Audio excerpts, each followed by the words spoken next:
Hello everyone, कैसे हैं आप सभी। उम्मीद करते हैं आप सभी अच्छे होंगे। और आज के हम वीडियो में जो आज का हमारा टॉपिक है वो है बौद्ध धर्म और जैन धर्म, जिसमें हमने सोचा कि पहले हम जो MCQs करा रहे थे, ठीक है, जो MCQs हमने करा रहे थे, मैंने सोचा कि इस पर थोड़ा सा क्विक रिवीजन के तौर पर, ठीक है, क्विक रिवीजन के तौर पर हम क्या करें, थोड़ा सा थ्योरी इसमें ऐड कर दे, जिससे होगा क्या कि आपको क्विक रिवीजन हो जाएगा, साथ ही जो MCQ आए हुए हैं वो भी आप यहाँ से कर पाओगे। ठीक है भाई। तो आज बौद्ध और जैन धर्म से संबंधित जो MCQ आए हैं RRB NTPC एग्ज़ाम में, वो हम क्या करेंगे, देखेंगे। ठीक है भाई, चलिए हम स्टार्ट करते हैं। तो सबसे पहले हम बात करें बौद्ध धर्म की, इन सभी और जैन धर्म की उत्पत्ति कैसे हुई। तो आपने पढ़ा कि लेटर वैदिक पीरियड में हुआ क्या। लेटर वैदिक पीरियड में क्या हुआ कि जो ऋग्वैदिक काल में जो धर्म आए थे, ठीक है, उनमें ब्राह्मण समाज था, और 4 वर्ण में जो धर्म विभाजित हुए थे, ब्राह्मण, क्षत्रिय, वैश्य और शूद्र। तो उसमें क्या हुआ कि जब जब 4 वर्ण में ये डिवाइड हुए थे, जब 4 वर्ण में ये डिवाइड हुए थे, तो ऋग्वैदिक काल में तो चीज़ें सही चल रही थी, लेकिन जैसे जैसे चीज़ें आगे बढ़ी, यानी कि लेटर वैदिक पीरियड में हम जैसे जैसे बढ़ते हैं उत्तर वैदिक काल में, तो वहाँ पर जो ये वर्ण व्यवस्था था, जो वर्ण व्यवस्था था, वो क्या हो गया, जन्म आधारित हो गया। ठीक है, ये क्या हो गया, वो क्या हो गया, वो जन्म आधारित हो गया। ठीक है, तो जन्म आधारित हुआ, जिससे वजह से क्या हुआ कि जो उच्च जाति के लोग थे, जो ब्राह्मण समाज था, वो शूद्रों को काफ़ी हीन भावना से देखता था, उनमें काफ़ी प्रताड़ना भी सहना पड़ता था। तो इसी वजह से 2 धर्म का उदय हुआ, बौद्ध धर्म और जैन धर्म। ठीक है, ये दोनों धर्म का उदय किससे हुआ, हिंदू धर्म से ही हुआ। तो 2 धर्म का जब उदय हुआ, बौद्ध धर्म और जैन धर्म, तो वहाँ पर क्या हुआ कि इन लोगों ने जो निचली जाति थी, जो शूद्र समाज थे, ठीक है, जिसे SC और ST है, ठीक है, तो जो शूद्र समाज थे, इनको अपनी तरफ बहुत ज़्यादा इन्होंने अट्रैक्ट किया। क्योंकि इनकी जो भावनाएं थी काफ़ी ज़्यादा आहत होती थी अपने समाज में अपने लोगों के द्वारा। तो यहाँ से उस उत्पत्ति होती है बौद्ध धर्म और जैन धर्म की। तो दोनों के बारे में हम एक एक करके डिस्कस करेंगे इस वीडियो में। तो उत्तर वैदिक काल में समाज 4 वर्णों में विभाजित था, आपको मालूम है, ब्राह्मण, क्षत्रिय, वैश्य और शूद्र। प्रत्येक वर्ण के कर्तव्य अलग अलग निर्धारित किए गए थे। कालांतर में वर्ण का निर्धारण कर्म के आधारित न होकर जन्मूलक यानी कि जन्म से आधारित हो गया। कब हुआ, वो लेटर वैदिक पीरियड में हुआ।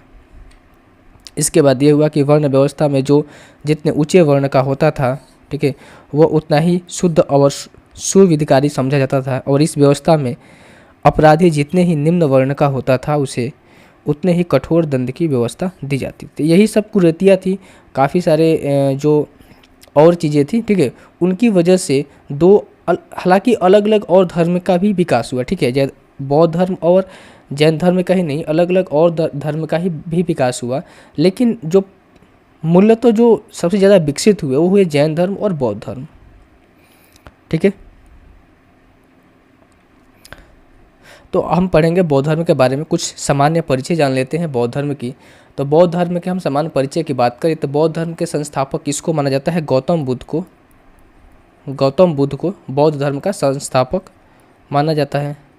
जिनका जन्म कब हुआ था भाई, 563 ईसा पूर्व में जन्म हुआ था, और ये कपिलवस्तु के निकट नेपाल की तराई में लुम्बिनी में ही हुआ था। कहाँ पर, लुम्बिनी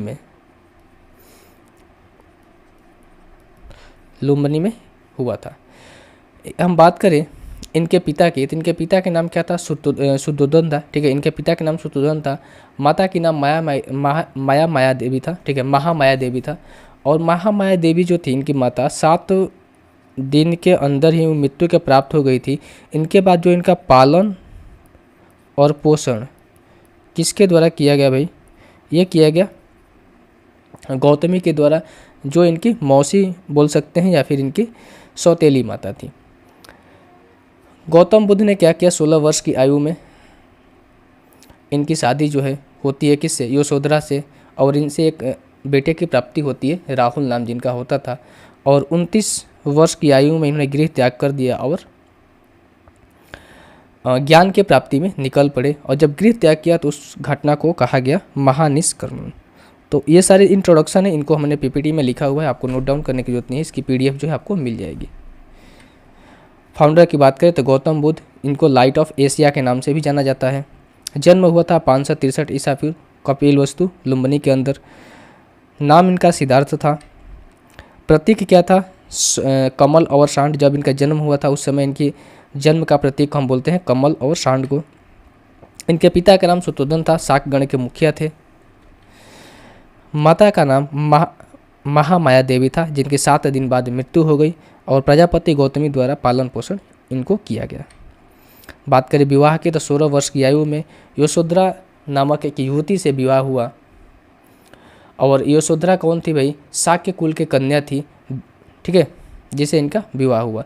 और इनके जो पिता थे, ठीक है, कहानी कुछ इस तरीके से है कि इनके 16 वर्ष में शादी करने का तात्पर्य यही था कि जब इनके जन्म हुआ तो एक ऋषि मुनि आए इनके द्वार पर और इनके पिता से कहे कि जो आपके जो पुत्र हुआ है वो पुत्र जो है काफ़ी ज़्यादा एक ऋषि बनेगा, ठीक है। तो इनके जो पुत्र थे काफ़ी ज़्यादा बड़े एक ऋषि बनेंगे। तो इनके पिता को ये सुनकर काफ़ी दुख हुआ, और उन्होंने क्या किया कि जो सिद्धार्थ थे उनको किसी भी तरीके के दुख को न देखना पड़े, इसीलिए उनको महल में ही रखा और हर सुख सुविधाएं उनकी प्रदान की गई। साथ ही में जल्दी विवाह इनका किया गया ताकि इन्हें किसी भी प्रकार के कष्ट की अनुभूति ना हो, ताकि ये सन्यासी के जीवन पर अग्रसर हों। पुत्र इनका राहुल मैंने आपको बता दिया। एक समय क्या हो रहा था कि एक अपने सारथी, इनका नाम था क्या? सारथी का नाम था चन्ना, ठीक है। सारथी का क्या नाम था? चन्ना। चन्ना नामक सारथी था, उसके साथ ये सैर पर निकले हुए थे और घोड़े से ये सैर कर रहे थे। तो जब वो घोड़े से सैर किए तो उनको 4 दृश्य दिखाई दिए। वो 4 दृश्य कौन कौन थे? वो 4 दृश्य थे आपका, पहला जो था बुढ़ा व्यक्ति, ठीक है। तो अपने सारथी से पूछा कि भाई ये बुढ़ा व्यक्ति ऐसा क्यों दिख रहा है? मैं तो ऐसा दिख रहा हूँ, ये बुढ़ा व्यक्ति ऐसा क्यों दिख रहा है, ठीक है, ये व्यक्ति ऐसा क्यों दिख रहा है? तो इनके जो चन्ना नामक सारथी थे उन्होंने बोला कि ये जीवन का एक चक्र है। एक समय आप बच्चे होंगे, फिर युवा होंगे यानी जवान होंगे, और फिर आप क्या करेंगे? बुढ़ापा में प्रवेश करेंगे। तो इन्होंने पूछा कि एक दिन तो मुझे भी बुढ़ापा आएगी? तो उन्होंने बोला कि बिल्कुल, एक दिन आपको भी बुढ़ापा आनी है। दूसरा था एक बीमार व्यक्ति। इन्होंने एक बीमार व्यक्ति को देखा तो उन्होंने बोला कि भाई ये व्यक्ति बीमार क्यों है? तो चन्ना नामक जो सारथी था उन्होंने बोला कि बीमार हर व्यक्ति में कुछ ना कुछ कभी ना कभी शरीर की आवश्यकताओं के जो न्यूट्रिएंट्स वो पूरे नहीं हो पाते हैं, तो वहाँ पर व्यक्ति बीमार हो जाता है। कभी ना कभी आपको भी कुछ बीमारी हो जाएगी तो आप भी बीमार होंगे। उसके बाद इन्होंने देखा एक 100 डेड बॉडी को। तो उनके साथी ने बोला कि जीवन की जो अंतिम अवस्था होती है वो होती है डेड बॉडी, यानी कि 100, यानी कि मृत्यु के प्राप्त होना है। यानी कि आपको ये मानना है कि जब आपका जन्म हुआ है तो मृत्यु भी निर्धारित है। जन्म हुआ है तो मृत्यु भी निर्धारित है, यानी कि जन्म के साथ आपका मृत्यु भी होगा। तो उन्होंने बोला कि मेरी भी मृत्यु आएगी। तो इन्होंने के सारथी ने बोला कि बिल्कुल आपकी भी मृत्यु आनी ही आनी है। अगला जो इन्होंने दृश्य देखा एक सन्यासी का दृश्य दिखा, और उन्हें आश्चर्य हुई कि ये व्यक्ति ऐसा क्यों दिख रहा है। तो चन्ना नामक जो सारथी था उसने बोला कि भाई वो एक सन्यासी है, और इसने पूरी तरीके से जो भौतिक जीवन है, जो भौतिक विलास है, उसको त्याग करके संन्यास का जीवन धारण किया है, और इसको किसी भी प्रकार की जो भौतिक सुख है या फिर जो सांसारिक सुख है उससे कोई भी मतलब नहीं है, ठीक है। तो ये चीज़ देखकर, यानी कि ये सन्यासी वाला चीज़ देखकर जो सिद्धार्थ थे उनके अंदर भी संन्यास जीवन यापन करने की भावना यहीं से उत्पन्न हो गई। एक चीज़ और आपको याद रखना है कि जो घोड़ा था जिस पर वो सैर करके निकले थे, उस घोड़े का नाम क्या था भाई? वो नाम था कत्थक। घोड़े का क्या नाम था? कत्थक था। सारथी का नाम आपका चन्ना हो जाएगा। 4 दृश्य इन्होंने देखे, 4 दृश्य के बारे में हमने एक्सप्लेन किया। इसके बाद क्या हुआ कि उन्होंने 29 वर्ष की आयु में अपने गृह त्याग कर दिया, और जब इन्होंने गृह त्याग किया तो उस घटना को क्या कहा गया? उस घटना को कहा गया महानिष्क्रमण। इनके गृह त्याग की घटना को महानिष्क्रमण कहा गया। और जो प्रतीक हुआ, यानी कि जो गृह त्याग का जो प्रतीक था वो क्या था? वो घोड़ा था, चीज़ें आपको इतनी याद रखनी है।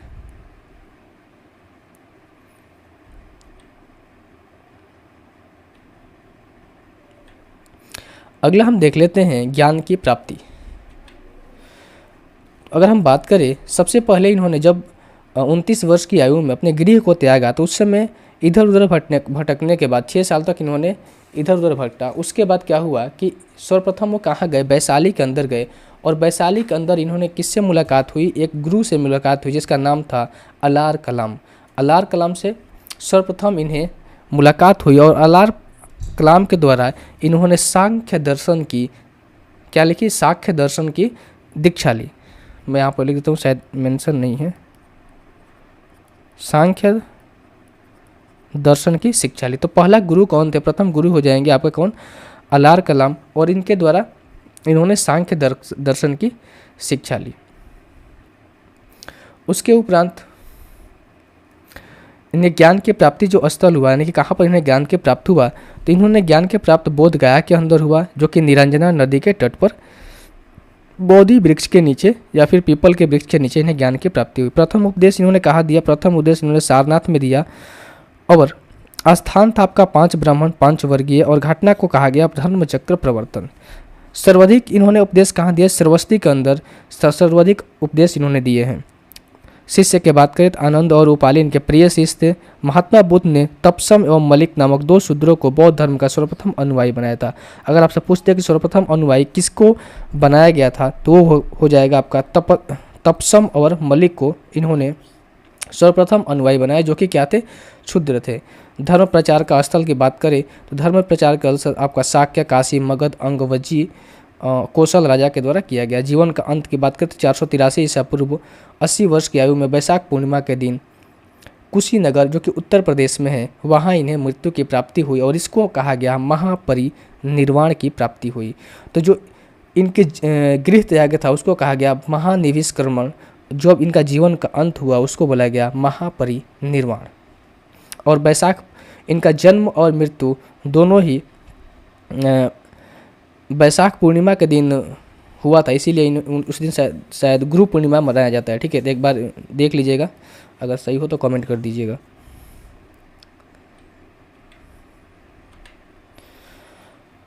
अगला चीज़ है कि बुद्ध ने अपने जीवन में सर्वाधिक उपदेश कहाँ दिया, श्रावस्ती में, जो कि मैंने आपको पहले बताया, और उन्होंने मगध को अपना प्रचार का केंद्र बनाया था।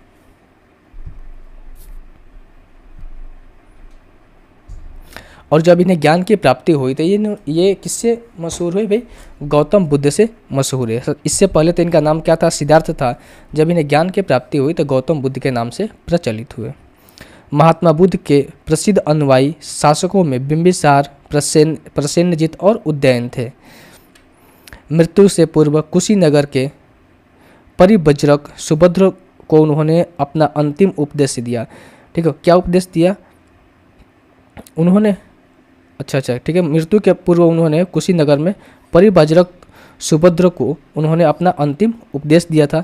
महापरिनिर्वाण के बाद बुद्ध के अवशेषों को 8 भागों में विभाजित कर 8 स्थलों पर रखा गया, जो कि इस प्रकार है। पहला आपका लिच्छवी वैशाली, दूसरा है आपका शाक्य कपिलवस्तु, तीसरा जो है कोलिय रामग्राम, चौथा हो जाएगा आपका ब्राह्मण बेड़पीठ, और फिर छठा हो जाएगा मौर्य पिल्लविन, सातवां मल्ल कुशीनगर, आठवां हो जाएगा बुली अल्प कप। तो यहाँ से 5 कर लीजिएगा, 6 7, और ये 8वां हो जाएगा आपका अजातशत्रु मगध। अगले स्लाइड की ओर चलते हैं। अगला स्लाइड, बौद्ध धर्म के कुछ सिद्धांत भी हैं। जाहिर सी बात है कि जगह धर्म है, धर्म के कुछ अपने नियम और कानून भी होंगे। तो बौद्ध धर्म के जो सिद्धांत थे, बौद्ध दर्शन जो है निरंतर कर्मवादी है। यहाँ कर्म का आशय या फिर मानसिक चेष्टाओं से है। अगर हम बात करें बौद्ध दर्शन की तो ये अनिश्वरवादी है, ये ईश्वर में विश्वास नहीं करता है। हालांकि बौद्ध धर्म जो है पुण्य जन्म में विश्वास करता है। तो ये चीज़ आपको ध्यान रखना है कि अनिश्वरवादी है, ईश्वर में ये विश्वास नहीं करता है, लेकिन पुण्य जन्म में ये विश्वास करता है। बौद्ध दर्शन क्षणिकवादी है, मैंने आपको बोला, अंततः शुद्धिवादी है। बौद्ध दर्शन नितांत कर्मवादी है, कर्म पर विश्वास रखता है। कर्म कांड पर विश्वास नहीं रखता। आपको ध्यान रखना है कि जो लेटर वैदिक पीरियड था, यानी कि उत्तर वैदिक काल था और एक वैदिक काल था, उसमें काफ़ी सारा कर्म कांड पर विश्वास किए जाते थे, जिसकी वजह से होता था कि उसमें कुरीतियाँ आती गई और लोगों के जो निचली जाति थी उनके लिए दंड का प्रावधान इतना कठोर कर दिए गए कि उनको मजबूरन आके दूसरे धर्म में परिवर्तन होना पड़ा। और यही कारण था कि बौद्ध धर्म और जैन धर्म, ये दो ऐसे धर्म निकले उस समय जो कि काफ़ी पॉपुलर हुए थे। तो बौद्ध धर्म कर्मवादी तो है, लेकिन कर्म कांड के अंदर विश्वास नहीं करता है, आपको ध्यान रखना है। बौद्ध दर्शन अनिश्वरवादी है और ईश्वर के अंदर विश्वास नहीं करता है, लेकिन पुनर्जन्म में वो विश्वास रखता है। बौद्ध धर्म में व्यक्ति भौतिक और मानसिक तत्वों के 5 स्कंदों से निर्मित होता है। वो 5 का स्कंद कौन है? रूप, वेदना, संज्ञा, संस्कार और विज्ञान। महात्मा बुद्ध के अनुसार संसार दुखमय है और लोग केवल काम की इच्छा से दुख का कारण होते हैं। यानी कहने का मतलब ये हुआ कि महात्मा बुद्ध ने बोला कि संसार में दुख में तो है, लेकिन ये दुख कब है? जब लोग ईर्ष्या की, यानी कि इच्छा की लालसा करेंगे। आप जब इच्छा प्रकट करेंगे वो चीज़ आपको नहीं मिलेगी तो आपको दुख की अनुभूति होगी। तो उन्होंने कहा कि संसार जो है दुख से भरा हुआ है और दुख का कारण क्या है? इच्छा, यानी कि लालसा। और इसी दुख को उन्होंने 4 आर्य सत्य में बताया है। और क्या है 4 आर्य सत्य? पहला है दुख, दूसरा है दुख समुदाय, तीसरा है आपका दुख निरोध और चौथा है दुख निरोधगामिनी प्रतिपदा। और जाहिर सी बात है, जब दुख है, इन्होंने बताया कि संसार दुखमय है और दुख से भरा हुआ है, तो इन्होंने इसका उपाय भी बताया होगा कि आप कैसे इन सब चीज़ों से आगे बढ़ सकते हैं। तो इन्होंने बताया कि गौतम बुद्ध के द्वारा जो दुख की निवृत्ति है, इसको निवारण करने के लिए अष्टांग मार्ग अपनाया जा सकता है। बौद्ध धर्म जो है, जो मार्ग यानी कि उपाय है, जो आपको क्या बोलते हैं, इसको परिनिर्वाण के पास आपको जाना है, यानी कि सभी संसार से मुक्त होना है, तो अष्टांग मार्ग को अपनाना पड़ेगा, जो कि एक मीडियम, ठीक है, मीडियम यानी कि मध्यम वर्गीय है। ऐसा नहीं है कि ज़्यादा कठोर है, ज़्यादा कठोर नहीं है, मध्यम वर्गीय है। और वो अष्टांग मार्ग कौन कौन से हैं? पहला है आपका सम्यक दृष्टि, उसके बाद है पहला है आपका सम्यक दृष्टि, सम्यक संकल्प, तीसरा है आपका सम्यक वाक, सम्यक वचन आप इसको बोल सकते हैं, सम्यक वाक को, सम्यक कर्मांत, सम्यक कर्म आप इसको कह सकते हो, सम्यक जीविका, इसके बाद आपका हो जाएगा सम्यक व्यायाम या फिर प्रयास, उसके बाद है सम्यक स्मृति, फिर सम्यक समाधि। सम्यक दृष्टि का अर्थ है, सम्यक दृष्टि का अर्थ है हम जीवन के दुख और सुख का सही अवलोकन करें। संकल्प का मतलब ये है कि मानसिक और नैतिक विकास की प्रतिज्ञा करना। सम्यक वचन या फिर सम्यक वाक का मतलब है कि हानिकारक बातें और झूठ न बोलना। सम्यक कर्म का मतलब है हानिकारक कर्म न करना। जीविका का मतलब है कि आपको कोई भी अस्पष्टता या अस्पष्टता हानिकारक व्यापार न करना। प्रयास का मतलब है कि हमेशा आप निरंतर सुधारने का प्रयास करेंगे, ये सम्यक व्यायाम भी कहा गया है। नैतिक, मानसिक और आध्यात्मिक उन्नति के लिए आपको क्या करना है? सतत प्रयत्न करते रहना है। सम्यक स्मृति, सम्यक स्मृति में यह बोला गया कि स्पष्ट ज्ञान से देखने की मानसिक योग्यता पाने की हमेशा कोशिश करना है। मिथ्य धारणाओं या फिर परित्याग या वास्तविक धारणाओं का स्मरण करना है। सम्यक उपाधि, सम्यक उपाधि का मतलब है कि आप सम्यक समाधि है भाई, सम्यक समाधि का मतलब है कि मन को एकाग्र करना है, ठीक है, एकाग्र करना है, मन को एकाग्र करना है, ऐसे मन को इधर उधर भटकाना नहीं है, ठीक है, मन को एकाग्र करना है। निर्वाण पाना या फिर स्वयं का गायब हो जाना। तो इसका सिंपल आप ये समझना कि सम्यक समाधि का मतलब है कि मन की एकाग्रता को बनाए रखना है।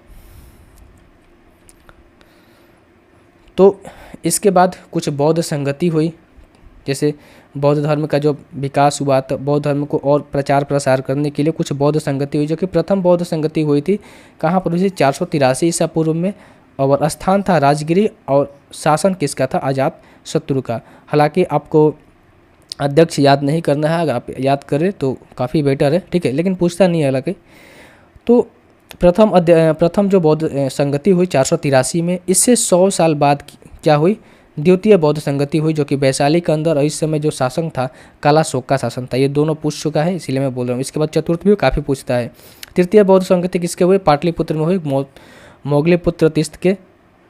अध्यक्षता में और ये जो शासन थे किसका, अशोक था। तो ये भी पूछा है भाई एक बार, ठीक है, कि किसके अध्यक्षता में जो थर्ड बौद्ध संगति हुई थी वो हुआ था। पाटलिपुत्र के अंदर मोगलीपुत्र तीर्थ की अध्यक्षता में, और शासन किसका था, अशोक का था। चतुर्थ था 98 ईसा पूर्व में, ये हाल ही के एग्जामों में पूछा गया है। और कुंडल वन कश्मीर के अंदर ये हुआ था, और वसुमित्र जो थे अध्यक्ष थे, और कनिष्क के शासनकाल में ये बौद्ध संगति हुई थी।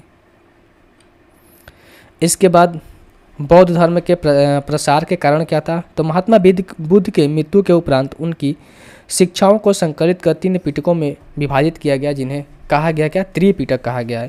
तो ये तीनों काफ़ी इंपॉर्टेंट है भाई, ठीक है। पूछ देता है कि त्रिपिटक का संबंध किससे है, तो आपको बताना है कि बौद्ध धर्म से। त्रिपिटक में क्या क्या थे, पहला था सुत्त पिटक, दूसरा था विनय पिटक, तीसरा था अभिधम्म पिटक। इसमें आपको यह रखना है कि सुत्त पिटक में क्या बोला गया है, ठीक है, क्योंकि ये दे देता है और आपसे पूछ देता है कि ये किस में वर्णित है, तो आपको बताना पड़ेगा सुत्त पिटक में। यानी कि बुद्ध के उपदेशों व संवादों का संकलन किस में है, सुत्त पिटक में है। बुद्ध के संग और आचार विचार का नियम निषेध का संकलन किस में है, ये आपका विनय पिटक में है। और बुद्ध के आध्यात्मिक व दार्शनिक विचारों का संकलन किस में है, अभिधम्म पिटक में है। तो ये आपको याद रखना है कि भाई अगर विचार पूछे, बुद्ध के विचार की बारे में बात करें तो वो हो जाएगा अभिधम्म पिटक, ठीक है। अगर बुद्ध के उपदेशों के बारे में बात करें तो हो जाएगा सुत्त पिटक। अगर बुद्ध के संग या फिर आचार विचार नियम निषेध, देखो याद रखना कि भाई नियम अगर पूछते, नियम निषेध के बारे में पूछे यहाँ से कि नियम निषेध का संकलन किस पर है, तो यह है विनय पिटक में हो जाएगा। नियम निषेध का संकलन किस में है, विनय पिटक में। और दार्शनिक विचार अगर आपसे पूछते हैं कि भाई दार्शनिक विचार का संकलन किस में है, तो अभिधम्म पिटक।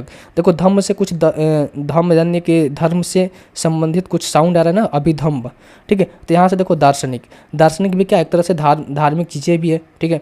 तो दार्शनिक विचार बोले तो अभिधम्म पिटक, आपको ऐसे याद रखना है। बुद्ध के उपदेश और संवाद के संकलन बोले तो ये सुत्त पिटक।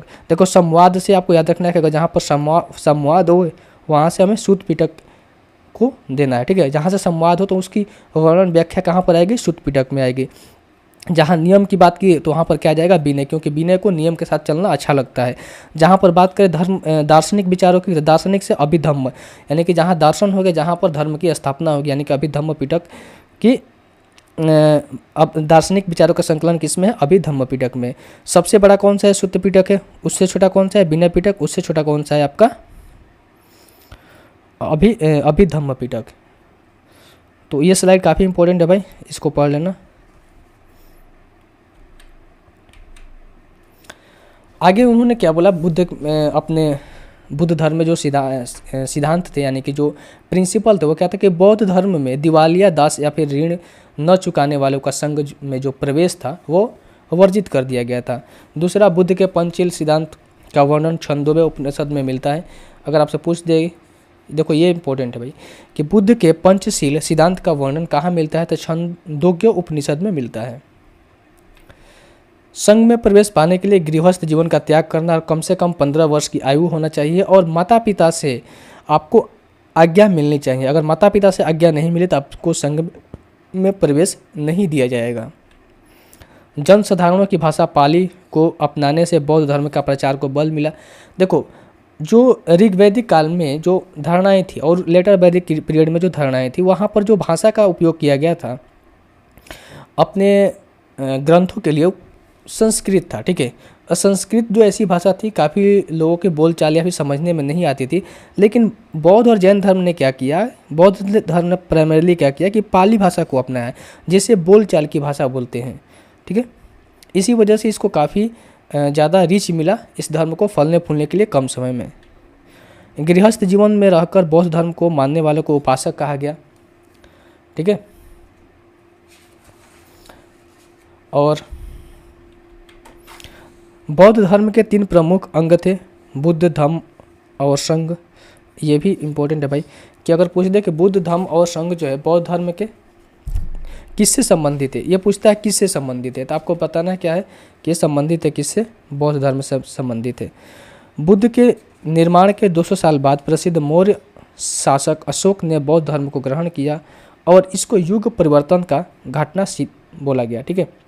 क्यों? क्योंकि अशोक एक काफ़ी ज़्यादा महान एम्परर थे, यानी कि सम्राट थे, जिन्होंने बौद्ध धर्म को अपनाया और साथ ही साथ उसका प्रचार प्रसार भी किया। ठीक है। और हम एक चीज़ और है कि जो बौद्ध धर्म है वो 2 पार्ट में था, ठीक है, 2 अनुयायी में बटा हुआ था। एक था भिक्षु भिक्षुणी और दूसरा था आपका उपासक और उपासिकाएँ। तो उपासक तो मैंने समझा दिया आपको, गृहस्थ जीवन में रहकर जो बौद्ध धर्म को आप माने वो उसको उपासक बोलेंगे। दूसरा भिक्षु या भिक्षुणी, ये इसको बोलते हैं जो बौद्ध धर्म जो गृहस्थ जीवन यानी सांसारिक विलास को या सांसारिक सुख को त्याग करके भिक्षा के मार्ग पर हो, यानी कि सन्यासी के मार्ग पर है, तो उसे बोला गया क्या, भिक्षु और भिक्षुणी। अशोक ने अपने धर्मदूतों के दास द्वारा धर्म को मध्य एशिया, पश्चिमी एशिया और श्रीलंका तक पूरे विश्व में बौद्ध धर्म का प्रचार प्रसार किया। अब हमने देख लिया कि बौद्ध धर्म की जो चीज़ें थी, किस तरीके से बौद्ध धर्म आया, फला फूला, ठीक है। अब आप देखते हैं कि बौद्ध धर्म के पतन के कारण क्या था। ईसा की 12वीं सदी तक आते आते बौद्ध धर्म भारत से लुप्त हो गया। इसमें ब्राह्मण धर्म की वे सभी बुराइयां आ गई जिसके विरुद्ध इतने आरंभ में लड़ाई की थी। यानी कि बौद्ध धर्म का जो निर्माण हुआ था वो ब्राह्मण धर्म के कुरीतियों की वजह से हुआ था, और वही कुरीतियाँ फिर से किस में आ गई, बौद्ध धर्म में आ गई। यानी कि वही जो कुरीतियों को, ठीक है, बचने के लिए बौद्ध धर्म का निर्माण किया गया था, वही कुरीतियाँ वापस से किस में आ गई, बौद्ध धर्म में आ गई, जिसकी वजह से इसके पतन का मार्ग खुल गए। बौद्ध धर्म की चुनौती का मुकाबला करने के लिए ब्राह्मणों ने अपने धर्म को सुधारा, ठीक है। ब्राह्मण को भी समझ में आ गया, ब्राह्मण जो समाज थे उस टाइम उनको भी समझ में आया कि भाई अगर इस तरीके से चलता रहा, अगर इसी तरीके से कुप्रथाएं हमारे समाज में बढ़ती गई तो एक समय ऐसा आएगा कि बौद्ध धर्म ज़्यादा फलने फूलने लगेगा और ब्राह्मण धर्म का जो इतिहास है वो सिमट कर रह जाएगा। तो उन्होंने क्या किया कि अपने धर्म में कुछ चीज़ें को सुधार किए। उन्होंने गोधन की रक्षा पर बल दिया और स्त्रियों और शूद्रों के लिए भी धर्म का मार्ग प्रशस्त किया। यानी कि स्त्री की जो आपने देखा होगा कि ऋग्वैदिक काल में स्त्री की जो कंडीशन थी वो काफ़ी अच्छा थी, और साथ ही में जो शूद्र थे वो किससे संबंधित थे, अपने कर्म से संबंधित है, न कि जन्म से। लेकिन हुआ क्या कि जैसे जैसे चीज़ें आगे बढ़ती गई और उत्तर वैदिक काल में हो गया कि भाई स्त्रियों की जो कंडीशन है काफ़ी ख़राब हो गई और स्त्रियों के भोग विलास का मतलब कि एक वस्तु समझने लगा गया, ठीक है, लेटर वैदिक पीरियड में। और शूद्रों के लिए दंड का प्रावधान काफ़ी ज़्यादा कठोर कर दिए गए। तो इस चीज़ को क्या किया गया कि फिर ब्राह्मण ने सोचा कि भाई इसमें हमें थोड़ा सा सुधार करना पड़ेगा ताकि जो बौद्ध धर्म है वो हावी ज़्यादा ना हो जाए। तो उन्होंने क्या किया कि गोधन की रक्षा पर बल दिया और साथ ही स्त्रियों और शूद्रों के लिए धर्म की मार्ग को और थोड़ा आसान बनाया। जन सामान्य की भाषा पाली को छोड़कर संस्कृत को ग्रहण करना। अब हुआ क्या कि बौद्ध धर्म तब पहले जो था पाली भाषा में अपने मार्ग को, ठीक है, अपने दर्शन को लोगों के सामने प्रस्तुत करता था। लेकिन बाद में हुआ क्या कि पाली को छोड़ने उन्होंने संस्कृत को फिर से ग्रहण किया। अब हुआ क्या कि वही बात है ना भाई, अगर मान के चलो हमें इंग्लिश नहीं आती, अब हमें इंग्लिश में समझाओ तो हम नहीं समझ पाएंगे। इसी वजह से क्या हुआ कि और लोग जो है इससे भागने लगे। प्रतिमा पूजन करना और उपासकों को अत्यधिक चढ़ावा देना। अब हुआ क्या, देखो जैसे जैसे कुरीतियाँ किसी धर्म में फलने फूलने लगती है तो उस समय होता क्या है, देखो बौद्ध धर्म का तो संरक्षण प्राप्त था अच्छे अच्छे राजाओं से, उन्हें भेंट वगैरह मिलती थी। लेकिन अब क्या हुआ कि उन भेंटों जो है उपासकों को भेंट में अत्यधिक जो भेंट चढ़ावा चढ़ाने लगे। यानी कि जो राजा थे वो बौद्ध उपासकों को, बौद्ध भिक्षुओं को, ठीक है, जो वहाँ के मठ के जो आचार्य होते थे, जो मेन होते थे, उनको और ज़्यादा चढ़ावा मिलने लगा, जिससे क्या हुआ कि उनके पास पैसे ज़्यादा आने लगे। यानी कि धन का जो धन था उनके पास काफ़ी ज़्यादा आने लगा। इससे हुआ क्या कि भाई आरंभ में तो कोई मूर्ति पूजन होता नहीं था, लेकिन वहाँ से प्रतिमा पूजन भी स्टार्ट हो गया और स्त्री जो थी उसको भोग विलास का कारण समझने लगा गया। फिर से बौद्ध धर्म में जो चीज़ बुराई किस में थी, आपके हिंदू धर्म में थी, ठीक है, जो कि ऋग्वैदिक काल में हुआ था, ठीक है, वैदिक सभ्यता में हुई थी। जो बुराई वैदिक सभ्यता में थी वही बुराई वापस से किस में आ गई, बौद्ध धर्म में आ गई, ठीक है। बौद्ध बिहार को राजाओं से संपत्ति के दान मिलने लगे और बौद्ध भिक्षुओं का जीवन विलासितापूर्ण बन गया। बिहारों में अपार संपत्ति और स्त्रियों के प्रवेश से उनकी स्थिति और भी बिगड़ गई और बौद्ध भिक्षु नारी को भोग की वस्तु समझने लगे। तो इसके बाद ये हुआ कि जो एक समय जो बुद्ध थे अपने प्रिय शिष्य, मैंने बोला कि उनका प्रिय शिष्य कौन था, आनंद था, उनसे कहा कि बिहार में स्त्रियों का प्रवेश न हुआ होता तो यह धर्म 1000 वर्ष तक चलता, लेकिन जब स्त्रियों का प्रवेशाधिकार दे दिया गया तब यह धर्म केवल 500 साल तक रहेगा, उसके बाद ये धर्म विलुप्त हो जाएगा। और हुआ भी यही, क्योंकि स्त्रियों के प्रवेश से हुआ क्या कि बौद्ध धर्म में विलासिता के कारण धीरे धीरे कुरीतियाँ वो आती गई। ब्राह्मण शासक पुष्यमित्र शुंग ने बौद्ध को प्रताड़ित किया। शैव संप्रदाय के हुंड राजा मिहिर कुल ने सैकड़ों बौद्धों को मौत के घाट उतार दिया। गौड़ देश के शिव भक्त शशांक ने बौद्ध गया में उस बोधि वृक्ष को काट डाला जिसके नीचे बुद्ध को ज्ञान की प्राप्ति हुई थी। इसके बाद क्या हुआ कि भाई अहिंसा पर उन्होंने अत्यधिक बल प्रचार किया। पहले जैसे कि मान के चलो कि अहिंसा पे उतना भी अब बल अत्यधिक बल न दो जिससे कि आपको कोई बिना मतलब का कोई मार के चला जाए। और आप बौद्ध धर्म में क्या था कि आपको अहिंसा करना ही नहीं है, चाहे आपको कोई मार दे चाहे काट दे, तो उस केस में भाई कितना दिन तो कोई सहेगा। तो अत्यधिक अहिंसा पर इन्होंने बल दिया, जिसके वजह से और भी लोग जो थे उनकी जो कहीं ना कहीं देखो कोई भी चीज़ अगर हम कहते हैं कि ये चीज़ सही है तो उसके पीछे उसकी बुराई भी होती है, ठीक है। यानी कि अगर जहाज़ से हम जा रहे हैं दिल्ली से मुंबई, समय कम लग रहा है, तो इससे होता क्या है कि भाई इससे नुकसान भी तो है, पॉल्यूशन हो रहा है, ठीक है। तो इसी तरीके से अहिंसा अगर अत्यधिक बल दिया जाएगा कि हम अहिंसा करेंगे नहीं तो उसमें आपका कोई फ़ायदा उठाएगा। अगला था प्रसार का व्यापक ना होना, यानी कि बौद्ध धर्म का प्रसार जो है कुछ राजाओं के द्वारा ही किया गया, बाकी चीज़ें नहीं हुई। राजकीय संरक्षण में कमी आ गई, उच्च वर्गों का वर्चस्व बढ़ता गया, जैसे कि हमारा लेटर वैदिक पीरियड में हुआ था। संप्रदायों में विभाजन हो गया और विदेशी आक्रमण हुए। विदेशी आक्रमण का मतलब ये है कि पुष्यमित्र शुंग ने आक्रमण किया, फिर मिहिर कुल ने, फिर शशांक ने। अब आते हैं जैन धर्म पर, फटाफट कर लेते हैं भाई क्योंकि हमें MCQ भी करना है। तो जैन धर्म के हम परिचय की बात करें तो जैन धर्म का जन्म कर रहे हैं भाई, ठीक है। जैन धर्म में क्या था कि तीर्थंकर का इसमें क्या था, ये समाधान था, ठीक है। तीर्थंकर हुए थे, पहला दूसरा तीसरा, कुल 24 तीर्थंकर हुए थे। ऐसा नहीं है कि पहला तीर्थंकर हुए उसके बाद जस्ट दूसरा तीर्थंकर आ गए, काफ़ी समय था। कोई व्यक्ति जैन धर्म में तीर्थंकर वही बनता था जो कि सर्वश्रेष्ठ उसको माना जाता था, ठीक है। तो जैन धर्म में जो जैन है वो जिन शब्द से बना है, जिसका अर्थ होता है विजेता, जितेंद्र। और जैन महात्माओं को निर्ग्रंथ कहा गया या फिर बंधन रहित इसको कह सकते हैं।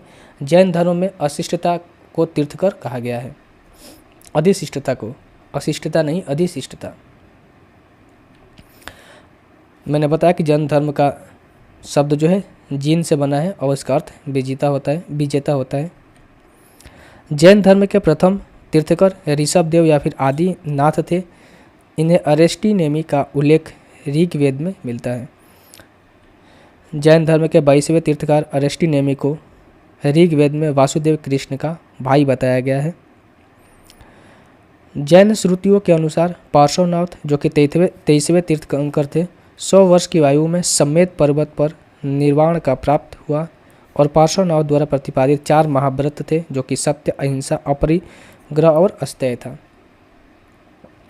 तो देखो 24 तीर्थकार तो हुए हैं, पर 24 का आपको याद नहीं रखना है। पहला तो आपको यह रखना है कि इन्होंने सबसे पहला कौन थे, फर्स्ट कौन थे, ठीक है। फिर इसमें ही हो जाएगा, देखो अरेस्टिनेमी कौन से थे भाई, 22वां कौन से अरेस्टिनेमी, फिर आपका 23वां कौन थे, पार्श्वनाथ, ठीक है। पार्श्वनाथ को निर्वाण की प्राप्ति कहाँ हुई, समेत पर्वत पर, ये आपको याद रखना है, काफ़ी इंपॉर्टेंट है। इसके बाद ये तो हो गया। उसके बाद 24वां याद रखना है कि महावीर स्वामी। और महावीर स्वामी को जैन धर्म का एक्चुअल संस्थापक माना जाता है। क्यों? क्योंकि इन्होंने काफ़ी प्रचार प्रसार किए और इन्होंने काफ़ी लोगों को अपने धर्म में सम्मिलित किया। तो महावीर कौन थे, 24वें तीर्थंकर थे। 24वें तीर्थंकर कौन थे, महावीर स्वामी। इनके बारे में कुछ हम जान लेते हैं। जिनका जन्म हुआ था 540 ईसा पूर्व में। जन्मस्थल कहाँ था, कुंडग्राम, वैशाली के निकट, बिहार में। पिता कौन थे, सिद्धार्थ थे, वज्जी कुल के, कुंडग्राम के जातक, क्षत्रिय कुल के प्रधान थे। माता के नाम त्रिशला था। लिच्छवी शासक चेटक की बहन थी। बचपन का नाम इनका वर्धमान। महावीर पत्नी यशोदा, कुंडलीय गोत्र के राजा समरवती की कन्या। पुत्री इनकी प्रदर्शना, दामाद जामिल या फिर प्रथम शिष्य भी जामिली बना, इनका दामादी बना। और इनका जो शिष्य था मखली पुत्र गोसाल, आजीवक संप्रदाय के संस्थापक यही था। गृह त्याग, भाई 30 वर्ष की आयु में इन्होंने अपने भाई नंदीवर्धन से आज्ञा लेकर गृह का त्याग किया। ज्ञान की प्राप्ति 12 वर्ष की तपस्या के बाद जाम्भिक ग्राम में ऋजुपालिका नदी के तट पर साल वृक्ष के नीचे हुई थी। जबकि बुद्ध का कहाँ हुआ था आप बताओ? बोध गया के अंदर निरंजना नदी के तट पर पीपल के वृक्ष के नीचे हुआ था। प्रमुख उपदेश राजगृह बितुलाचल पहाड़ी पर स्थित वराकर नदी के तट पर इन्होंने प्रमुख उपदेश दिए थे। प्रमुख उपाधि केवलिन, जिनका मतलब होता है कैवल्य सर्वोच्च ज्ञान प्राप्त व्यक्ति। जीन मतलब विजेता। निर्ग्रंथ मतलब बंधन रहित, जिसे बांधा नहीं जाता है। आहत मतलब पूज्य, जिसे आहत यानी कि जिसे क्षति न पहुंचाया जाए। जीवन के अंत में निर्वाण हुआ। कहाँ पर इनको निर्वाण की प्राप्ति हुई? पावापुरी के अंदर राजगृह में 72 वर्ष की आयु में 468 ईसा पूर्व हो जाएगा यहाँ पर, ठीक है, ईसा पूर्व में सरिस्तपाल के यहाँ मल्ल गणराज्य के प्रधान का शासित क्षेत्र था, वहाँ इनको निर्वाण की प्राप्ति हुई। जैसे बौद्ध धर्म का हमने सिद्धांत देखा, जैन धर्म का भी कुछ सिद्धांत है। जैन धर्म में 5 व्रत को बोला गया है। पहला अहिंसा, सत्य, असत्य, अपरिग्रह और ब्रह्मचर्य। अहिंसा का मतलब ये हुआ कि आपको हिंसा नहीं करना है, ठीक है। सत्य अमृषा का मतलब ये हुआ कि आपको झूठ नहीं बोलना है। असत्य आचर्य का अंतर कि आपको चोरी नहीं करना है, किसी भी प्रकार का कोई भी चोरी नहीं करना है। अपरिग्रह का मतलब अधिक यानी कि आवश्यकता से अधिक आपको संपत्ति अर्जित नहीं करनी है। ऐसा नहीं कि आपको ज़रूरत है 5 रुपये की, आपने संपत्ति अर्जित करके रखी है 5000 रुपये की, तो ऐसा नहीं करना है। अपरिग्रह यानी कि आवश्यकता से अधिक आपको संपत्ति अर्जित नहीं करना। ब्रह्मचर्य यानी कि अपने इंद्रियों का वश में करना है। आज मन करे लड्डू खाने का, कल मन करे कुछ और करने का, परसों मन करे कुछ और करना, तो ऐसे आपको इंद्रियों की बस में करना है, न कि उनके मन के अनुसार चलना है। इनमें से जो 4 थे ना, इनमें से जो 4 थे वो दिए थे पार्श्वनाथ के द्वारा, ठीक है। इनमें से जो 4 था तो पार्श्वनाथ के द्वारा दिया गया था। बाद में महावीर स्वामी ने ब्रह्मचर्य को इसमें क्या किया था? ऐड किया था। जैन धर्म में उल्लेखित कुछ ज्ञान था। मति, जिसका नाम था इंद्रिय जनित ज्ञान। श्रुति, श्रवण ज्ञान। अवधि, दिव्य ज्ञान। मन, पर्यावरण, अन्य व्यक्तियों के मन मस्तिष्क का ज्ञान। कैवल्य, पूर्ण ज्ञान। ये जो टर्म्स है आपको याद रखने हैं, काफ़ी इंपॉर्टेंट टर्म्स है, इससे पूछे जाते हैं। हालांकि जैन धर्म से क्वेश्चन कम आते हैं, ठीक है, पर इनसे क्वेश्चन बनते हैं। बौद्ध धर्म से क्वेश्चन ज़्यादा आते हैं।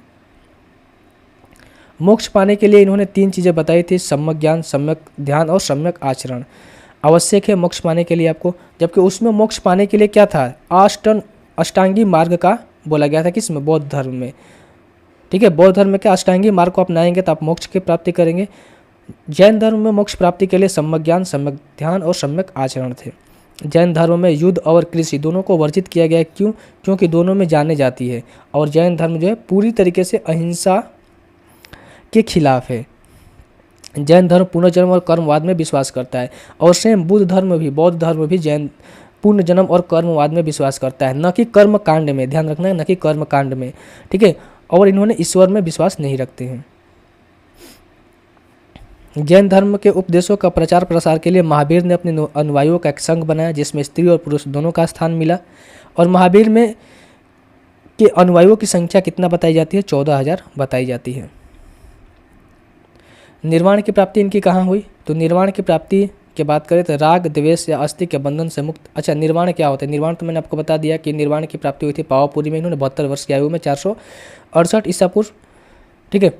तो निर्वाण का मतलब हुआ, समझाया गया कि निर्वाण का मतलब क्या है कि राग, द्वेष या आस्तिक के बंधन से मुक्त ही मोक्ष का पर्यावरण निर्वाण है। निर्वाण का अर्थ है अस्तित्व की समाप्ति न होकर केवल जीव के भौतिक अंश को विनाश करना है। देखो, निर्वाण का मतलब ये नहीं कि आपको मर जाना है। निर्वाण का अंतर ये बोला कि भोग विलास को त्याग कर एक भौतिक जीवन के अंश को आपको विनाश करना है, ठीक है। भौतिक जो सुख है, भौतिक जो विलास है, उसको त्याग करके एक साधारण जीवन को आपको यापन करना है, उसी को निर्वाण बोला गया है जैन धर्म में। जैन धर्म के सिद्धांत का दर्शन आप बोले तो अनिश्वरवादी पहला था, जो कि ईश्वर में विश्वास नहीं करता था। कर्म और पूजन में विश्वास करते थे। त्रिरत्न था। त्रिरत्न देखो उसमें क्या था? त्रिपिटक था। ध्यान रखना, त्रिपिटक बौद्ध धर्म से संबंधित है, लेकिन त्रिरत्न किससे संबंधित है? जैन धर्म से संबंधित है। त्रिरत्न आए समझ में? अगला था आपका निवृत्ति मार्ग, और अगला है आपका निर्वाण की प्राप्ति, और फिर लास्ट हो जाएगा आत्मा का अस्तित्व। क्योंकि जैन धर्म और बौद्ध धर्म दोनों आत्मा में विश्वास करते हैं, ईश्वर में उन्होंने विश्वास नहीं करते हैं, पूर्ण जन्म में विश्वास करते हैं। जैन धर्म का प्रसार प्रचार कैसे हुआ भाई? तो जैन धर्म के प्रसार प्रचार, महावीर के अनुयायियों की संख्या 14,000 बताई जाती है और उन्हीं 14,000 अनुयायियों के द्वारा जैन धर्म का प्रचार प्रसार किया गया। कर्नाटक में जैन धर्म का प्रचार सम्राट चंद्रगुप्त मौर्य ने किया। 322 ईसा पूर्व से 298 ईसा पूर्व उनके काल को दर्शाया गया है। 5वीं सदी में कर्नाटक में अधिक संख्या में जैन मठ स्थापित हुए जिन्हें बस्ती कहा गया। कलिंग या उड़ीसा में जैन धर्म का प्रचार ईसा पूर्व 4वीं सदी में हुआ और ईसा पूर्व 1ली सदी में इसे आंध्र मगध के राजाओं को पराजित करने वाले कालिंग नरेश खारवेल का संरक्षण भी प्राप्त हुआ।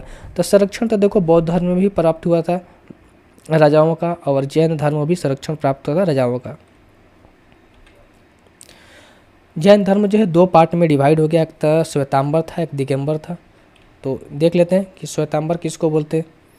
जो श्वेतांबर थे, श्वेतांबर के अनुसार ज्ञान के प्राप्ति के उपरांत भी भोजन आवश्यक है, यानी कि आपको ज्ञान मिल गए तो उसके उपरांत आप भोजन कर सकते हैं, जबकि ज्ञान प्राप्ति के उपरांत भोजन आवश्यक नहीं है इसमें। श्वेतांबर के अनुसार महावीर स्वामी का विवाह हुआ और पुत्री हुई। दिगंबर के अनुसार महावीर स्वामी अविवाहित थे। श्वेतांबर के अनुसार 19वें तीर्थंकर मल्लिनाथ स्त्री थे, जबकि दिगंबर के अनुसार वो पुरुष थे। देखो मल्लिनाथ एक पार्टिकुलर वर्ड यहाँ पर लिखा गया है। श्वेतांबर के अनुसार क्या थे? वो स्त्री थे, लेकिन यही मल्लिनाथ दिगंबर के अनुसार पुरुष थे। क्वेश्चन आ सकता है। श्वेतांबर धर्म में स्त्रियों को मोक्ष की प्राप्ति का अधिकार है, ये कौन? श्वेतांबर धर्म के लोग मानते हैं, जबकि दिगंबर धर्म में स्त्री का कोई भी मोक्ष की प्राप्ति का मार्ग नहीं बताया गया। प्राचीन जैन ग्रंथों में प्रामाणिक मानना है, यानी कि श्वेतांबर का जो भी चीज़ें यहाँ पर दिखाई गई है, ठीक है, जो भी इनकी विशेषताएं दिखाई गई है, इन प्रामाणिक है। कहाँ पर? ग्रंथों में। हमने देखा कि जैसे कि पढ़ा इससे पहले कि कोई तो एक था यार कि कहीं पर इसका मेंशन किया गया था, ठीक है, वो किस में मेंशन किया गया था? ऋग्वेद में, ठीक है, ऋग्वेद में मेंशन किया गया था। कौन से गुरु थे भाई? पार्श्वनाथ थे, अरिष्टनेमी थे, ठीक है, सॉरी, अरिष्टनेमी थे। अरिष्टनेमी का मेंशन ऋग्वेदिक में किया गया, जहाँ पर कृष्ण की भाई उनको बताया गया कि वो कृष्ण के भाई थे। तो हम कह सकते हैं कि इनका जो प्रामाणिक था मिलता है ऋग्वेदिक ग्रंथ से, जबकि दिगंबर इस चीज़ को नहीं मानते हैं।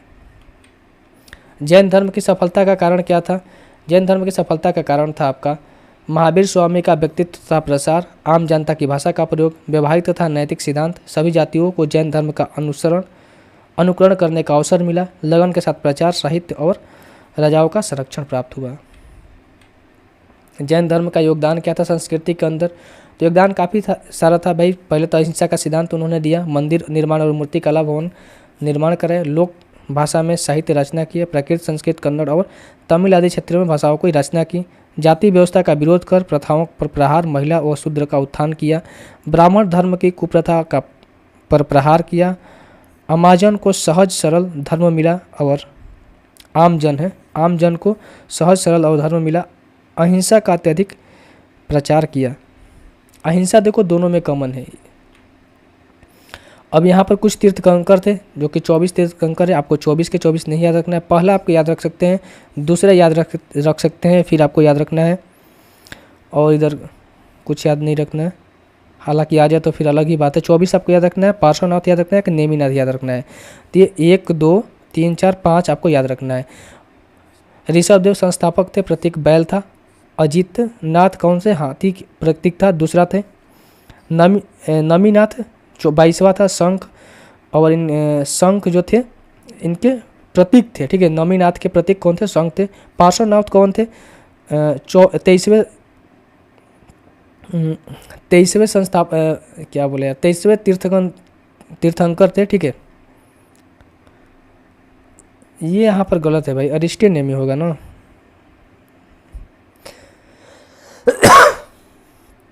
यहाँ पर अरिष्टनेमी होगा भाई, ठीक है, सुधार लेना इसको, मैं भी सुधार दूंगा पीपीटी में। अरिष्टनेमी थे, अरिष्टनेमी 22वें थे, ठीक है, ये गलती लिखा गया, अरिष्टनेमी 22वें थे, इसको मैं सुधार दूंगा। पार्श्वनाथ 23वें थे और महावीर स्वामी 24वें थे।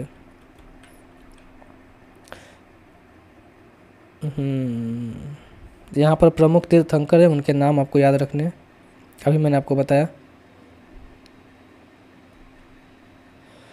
कुछ पार्श्वनाथ के बारे में जान लेते हैं, जिनका जन्म महावीर स्वामी के जन्म से 250 ईसा वर्ष पूर्व हुआ था। पिता अश्वसेन थे, काशी के राजा थे। माता जो थे बामा देवी थी, नरवर्मन की पुत्री। पत्नी प्रभावती, कुशल स्थल की राजकुमारी। विवरण आपको मिलता है पार्श्वनाथ 23वें तीर्थंकर थे, एक ऐतिहासिक माने जाते हैं। जैन ग्रंथों में पार्श्वनाथ को पुरुषादिन्यम कहा गया है और इनके अनुयायियों को निर्ग्रंथ कहा गया है। तो ये था भाई आपका जैन और बुद्ध धर्म। अब हम आते हैं MCQ पर। हमको लग रहा है काफ़ी समय हो गया, थोड़ा इसको और शॉर्ट में करना चाहिए था। भगवान महावीर का वास्तविक नाम क्या था? अब आप यहाँ से बताएंगे कि भगवान महावीर का वास्तविक नाम क्या था। तो भगवान महावीर जो थे वो 24वें तीर्थंकर थे, ठीक है, किसके? जैन धर्म के। और उनका जो वर्धमान जो था वो बचपन का नाम था। इन्होंने जैन धर्म की संघ की शुरुआत की थी। अगला जो था 24वें तीर्थंकर कौन थे? जैन धर्म के। तो 24वें तीर्थंकर मैंने पहले वीडियो में बताया भाई कौन थे? महावीर स्वामी थे। ऋषभनाथ की बात करें तो ऋषभदेव कौन थे? पहले थे। पार्श्वनाथ की बात करें तो ये पार्श्वनाथ कौन थे? 23वें थे। गोमतेश्वर को आपको नहीं भी याद करेंगे तो चलेगा, ठीक है। गोमतेश्वर तो मुझे भी याद नहीं है भाई, जिसको याद है वो कमेंट कर देना। निम्नलिखित में से कौन सी 6ठी शताब्दी ईसा पूर्व भगवान महावीर का जन्म स्थान था? तो भगवान महावीर का जन्म स्थान आपसे पूछा गया है कौन था? भगवान महावीर का जन्म स्थान कहाँ था? वैशाली के अंदर हुआ था, ठीक है। कुंडग्राम के निकट बिहार में हुआ था। वैशाली के कुंडग्राम में हुआ था। अगला क्वेश्चन है, जैन मठवासी प्रतिष्ठानों को क्या कहा जाता है? तो जैन मठवासी प्रतिष्ठानों को क्या कहा जाता है? सही जवाब हो जाएगा बसादी। मैंने आपको बताया बसादी होगा, बसादी होगा। मैंने आपको बताया इससे पहले कि जैन धर्म के कुछ सिद्धांत जब हम आपको पढ़ा रहे थे तो उस समय हमने आपको बताया कि जैन धर्म में क्या बताया था यार, देखो मेरे भी ध्यान से उतर गया। जो मठ होते थे, ठीक ना, काफ़ी सारे मठ की स्थापना की गई थी, तो उस सारे मठों को क्या बोलता था? बसादी कहा जाता था। जातक कथाएं किससे संबंधित है? तो जातक कथाएं जो है वो किससे संबंधित है? वो बुद्ध धर्म से संबंधित है, पढ़ाया है मैंने आपको अभी। निम्नलिखित में से कौन एक प्राचीन बौद्ध ग्रंथ है? तो प्राचीन बौद्ध ग्रंथ इनमें से कौन है आपको बताना है। ये हो जाएगा आपका अभिधर्माकोश जो है एक प्राचीन बौद्ध ग्रंथ है। निम्नलिखित में से किस राजा ने कश्मीर में चौथी बौद्ध संगति का आयोजन किया? तो पहला, दूसरा, तीसरा और चौथा। तो मैंने आपको बताया कि पहला जो बौद्ध संगति था वो कहाँ हुआ था? राजगीर में। दूसरा हुआ था आपका वैशाली के अंदर, और तीसरा हुआ था पाटलिपुत्र के अंदर, और चौथा हुआ था आपका कुंडल वन कश्मीर में जो है फिलहाल वहाँ पर। पहले में जो शासक थे कौन थे? राजा थे अजात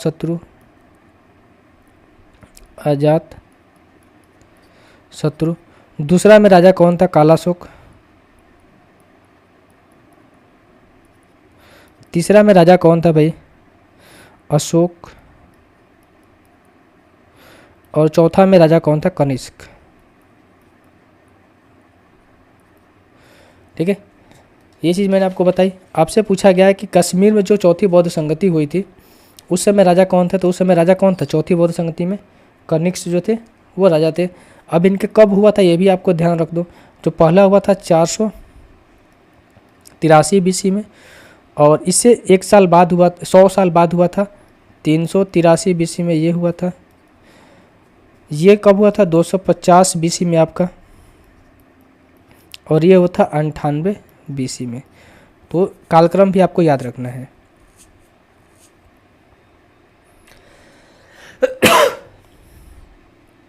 अगला जो है क्वेश्चन आपका, बौद्ध ग्रंथ का नाम बताइए जिसमें भिक्षुओं के लिए नियम शामिल है। तो उस बौद्ध ग्रंथ का नाम बताना है जहाँ पर भिक्षुओं के लिए नियम जो है शामिल है। मैंने 3 आपको पिटक बताए थे, सुत्त पिटक, विनय पिटक और अभिधम्म पिटक। 3 पिटक मैंने आपको बताया था, ठीक है। तो किस में नियम आपको देखने के लिए मिलेगा? तो नियम किस में? विनय को नियम से चलना आता है, विनय को नियम से चलना आता है, यानी किस में? विनय पिटक में आपको नियम जो है दिखेंगे। अभिधम्म पिटक में मैंने बोला था कि दर्शन का नियम, दर्शन का नियम, दार्शनिक विचार, दार्शनिक विचार जो है अभिधम्म पिटक में। सूत पिटक में मैंने आपको बताया था कि बौद्ध का यानी कि बुद्ध का दर्शन यानी कि बुद्ध का जो विचार है वो आपको शामिल मिलेगा किस में? बुद्ध में। जो बुद्ध ने उपदेश दिए थे, जो बुद्ध ने उपदेश दिए थे वो आपको किस में मिलेंगे? सूत पिटक में मिलेंगे। अभिधम्म आपको बता दिया, विनय पिटक भी बता दिया। और त्रिपिटक किससे संबंधित है? बौद्ध ग्रंथ से। त्रिपिटक का ही पाठ है आपका, क्या है ये? अभिधम्म, विनय और सूत पिटक। हीनयान और महायान किस धर्म के संप्रदाय थे? आपको बताया कि हीनयान और महायान 2 धर्म थे, ठीक है, जो कि टूट गए। किस धर्म से है? तो बुद्ध धर्म से। बुद्ध धर्म से यार, मैंने आपको जैन धर्म में क्या पढ़ा दिया? नहीं, ठीक है, जैन धर्म में श्वेतांबर और दिगंबर पढ़ा है, ठीक है। ये बुद्ध धर्म से संबंधित है, हीनयान और महायान।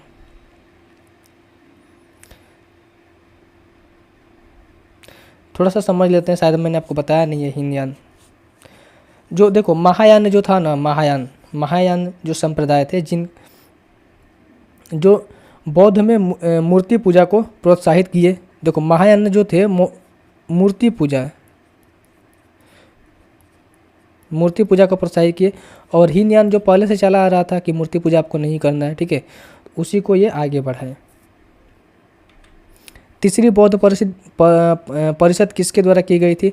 तो तीसरी किसके द्वारा की गई थी? आप बताओ। अशोक के द्वारा की गई थी। कब की गई थी? 250 में। और कहाँ पर की गई थी? पाटलिपुत्र के अंदर, ठीक है, पाटलिपुत्र के अंदर की गई थी।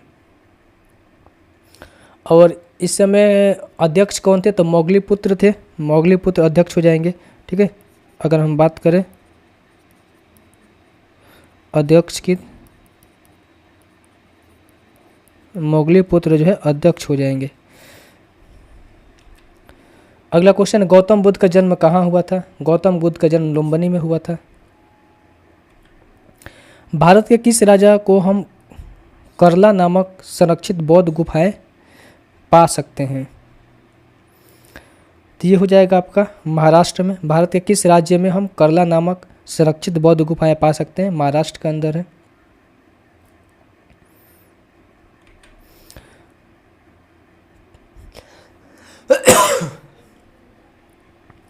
तहगंका पेंटिंग में भगवान के चित्र सूती या रेशमी कपड़े पर बनाए जाते हैं।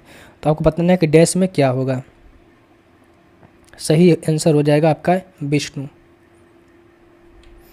अगला क्वेश्चन, निम्नलिखित में से किस स्थान पर गौतम बुद्ध को ज्ञान की प्राप्ति हुई? तो गौतम बुद्ध को ज्ञान की प्राप्ति बोध गया में हुआ था, निरंजना नदी के तट पे। निरंजना नदी के तट पर, ठीक है। और यहाँ से इनका जो नाम हुआ था गौतम बुद्ध के नाम से इनको जाना जाने लगा। और पीपल वृक्ष के नीचे आपको याद रखना है, पीपल वृक्ष के नीचे। अगला क्वेश्चन है, निम्नलिखित में से गौतम बुद्ध के किस उपदेश को अग्रि उपदेश के नाम से जाना जाता है? अग्रि उपदेश का मतलब आप समझते हैं क्या होता है? गौतम बुद्ध के किस उपदेश को अग्रि उपदेश के नाम से जाना जाता है? तो इसका सही जवाब हो जाएगा आपका ऑप्शन नंबर बी, अदिता पारिया सूत। अदिता पारिया सूत को बुद्ध को अग्रि उपदेश के नाम से जाना जाता है। और ये गायरिस की पहाड़ी की चोटी पर दिया गया था। याद रखना है आपका, गायसिस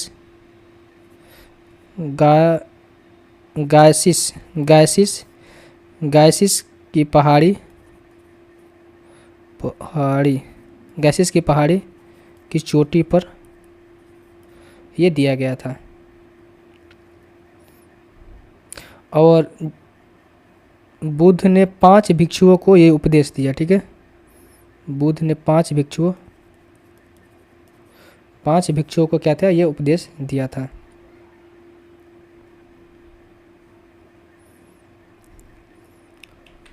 अगला क्वेश्चन है, दिए गए विकल्पों में कौन सा कथन सही नहीं है? उपगुप्त ने अशोक को बौद्ध धर्म अपनाने के लिए प्रभावित किया। बौद्ध ग्रंथ पाली भाषा में लिखे गए। चरक गौतम बुद्ध के निजी चिकित्सक थे। गौतम बुद्ध का जन्म स्थान नेपाल में है। बताइए भाई कौन इसका सही आंसर हो जाएगा? तो ऑप्शन नंबर सी जो है इसका सही होगा, क्योंकि चरक जो थे वो गौतम बुद्ध के निजी चिकित्सक नहीं थे। ठीक है, चरक आयुर्वेद के प्रमुख योगदान में इनका नाम जाना जाता है, जो कि आपको मिलेगा क्या? प्राचीन भारत के में विकसित एक चिकित्सा जीवन शैली की एक प्रणाली के रूप में मिलेगी। तो हम कह सकते हैं कि भाई ए सही है, बी सही है, डी सही है, लेकिन सी आपका सही नहीं है, तो यही आपका आंसर हो जाएगा। अगला क्वेश्चन है, गौतम बुद्ध निम्नलिखित में से किस प्रसिद्ध स्थान से संबंधित है? तो गौतम बुद्ध जो है इनमें से किस स्थान से संबंधित है, आप बताएं। सही आंसर हो जाएगा भाई लुम्बिनी, क्योंकि इनका जन्म स्थान था लुम्बिनी। निम्नलिखित में से कौन सा स्थान सूत पिटक के बारे में सही है? मैंने 3 आपको बताया था, सूत पिटक, विनय पिटक और अभी धम्म पिटक। अब आप बताओ भाई इसमें से कौन सा सही होगा? तो राइट आंसर हो जाएगा भाई आपका ऑप्शन नंबर डी, या मगध के शासक और बुद्ध के बीच बातचीत से संबंधित है। सूत पिटक बताया था मैंने आपको। ठीक है, सूत पिटक में मैंने आपको बताया कि भाई बुद्ध के उपदेश और संवादों का संकलन है, उपदेश का। विनय पिटक मैंने आपको बताया, मैं दोबारा से आपको लिख देता हूँ। इस विनय पिटक में क्या, विनय भाई नियम के साथ चलता है, तो नियमावली इसमें बताई गई है, नियम निषेध।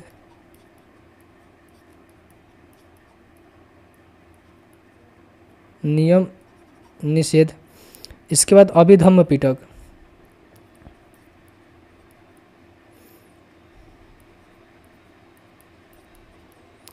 इसमें आपको बताया क्या, अभिधम्म यानी कि दर्शन और आध्यात्मिक विचारों का संकलन, दार्शनिक विचारों का संकलन। ठीक है, तो तीनों मैंने आपको बता दिया। सूत पिटक, तो सूत पिटक में क्या है, उपदेश दिया गया, यही ऑप्शन नंबर डी जो है आपका सही आंसर हो जाएगा। अगला क्वेश्चन है, निम्नलिखित में से किस स्थान पर गौतम बुद्ध को ज्ञान की प्राप्ति हुई थी? तो गौतम बुद्ध के ज्ञान की प्राप्ति कहाँ पर हुई थी? आपका बोध गया के अंदर हुई थी, कुशीनगर में हुआ था निर्वाण की प्राप्ति, और लुम्बिनी में हुआ था उनका जन्म 563 ईसा पूर्व BC में। 480 में आपका इनका मृत्यु हुई, निर्वाण की प्राप्ति हुई थी। अगला क्वेश्चन है, बुद्ध की छवियों की पूजा किसमें महत्वपूर्ण परंपरा बन गई? हालांकि पहले तो ये भी क्वेश्चन आपसे पूछा जाता है कि सबसे पहले मूर्ति पूजा किसने शुरुआत की, तब तो बौद्ध धर्म के में शुरुआत की गई सबसे पहले मूर्ति पूजा। तो मूर्ति पूजा की शुरुआत किसने के द्वारा की गई थी बौद्ध धर्म में? यह की गई थी आपके महायान के द्वारा। ठीक है, महायान के द्वारा मूर्ति पूजा की जो परंपरा है स्टार्ट की गई, जबकि हीनयान क्या था, पहले जो बनाई परंपरा था तो उसी पर काम कर रहा था। अगला क्वेश्चन है, विनय और सूत पिटक किसके उपदेशों का संकलन है? विनय और सूत पिटक आपको गौतम बुद्ध के उपदेशों का संकलन है। बोधिसत्व की अवधारणा संबंधित है किससे? तो बोधिसत्व की अवधारणा जो है क्वेश्चन से ही समझ में आता है कि बौद्ध धर्म से संबंधित है। सॉरी, जैन धर्म नहीं यार, बौद्ध धर्म किधर गया? अच्छा, महायान और हीनयान में आपको बताना है। तो ये हो जाएगा कि आपका महायान से संबंधित है। बोधिसत्व की अवधारणा किससे संबंधित है? महायान से संबंधित है, जो एक किसी भी व्यक्ति को संदर्भित करता है, जिसमें संवेदनशील प्राणियों के लाभ के लिए बुद्धत्व का प्राप्त करने की बोधिचित्त, एक सहज इच्छा और दयालु मन उत्पन्न किया जाता है, उसी को बोलते हैं बोधिसत्व। तो बोधिसत्व किससे संबंधित है? महायान बौद्ध धर्म से संबंधित है। अगला क्वेश्चन है, बुद्ध चरित्रम महाकाव्य। बुद्ध चरित्रम महाकाव्य किसके द्वारा लिखा गया? बुद्ध चरित्रम महाकाव्य आपको लिखा गया था अश्वघोष के द्वारा, ऑप्शन नंबर बी। तो ये थे आपके 68 क्वेश्चन तक हमने किया एंशिएंट हिस्ट्री में, और हमने आज थोड़ा सा क्या किया कि भाई थ्योरी को भी ऐड किया इसमें। तो आप बताना अगर थ्योरी ऐड करना है कि नहीं ऐड करना है। नहीं ऐड करना होगा तो भाई मैं आगे से थ्योरी ऐड नहीं करूँगा, सीधे क्वेश्चन पर ही डिस्कस करूँगा। लाइक कीजिएगा, शेयर कीजिएगा एंड सब्सक्राइब कीजिएगा भाई चैनल को, अगर नए आए हैं तो। सेशन पसंद आ रहा होगा तो। बाकी मिलते हैं अगले चैप्टर में अब।